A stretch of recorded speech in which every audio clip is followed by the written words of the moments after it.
আপনি জানেন কি বাংলাদেশের অধিকাংশ মুরগির খামারে ব্যবহার করা হয় মাত্রাতিরিক্ত অ্যান্টিবায়োটিক, যা আমাদের দেহে প্রবেশ করছে প্রতিনিয়ত আমাদের অজান্তেই।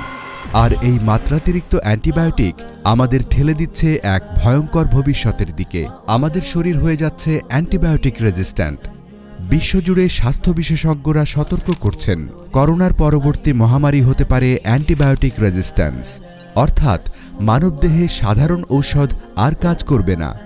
ফলে সাধারণ একটু জ্বরই হতে পারে মৃত্যুর কারণ। এই বিপদ থেকে বাঁচতে প্রয়োজন সচেতনতা ও নিরাপদ খাদ্যাভ্যাস। খাসফুড শুরু থেকেই নিরাপদ খাবার নিশ্চিত করার লক্ষ্যে কাজ করে যাচ্ছে। সেফ ব্রয়লার, ন্যাচারাল ডিম ও দুধ সুনির্দিষ্ট পরীক্ষা নিরীক্ষার মাধ্যমে বাজারজাত করছে, যা অ্যান্টিবায়োটিক রেসিডিউ মুক্ত এবং স্বাস্থ্যসম্মত। স্বাস্থ্যকর ভবিষ্যতের জন্য ভরসা রাখুন খাসফুডের নিরাপদ পণ্যে। খাসফুড, বিশুদ্ধতায় সুস্থতা।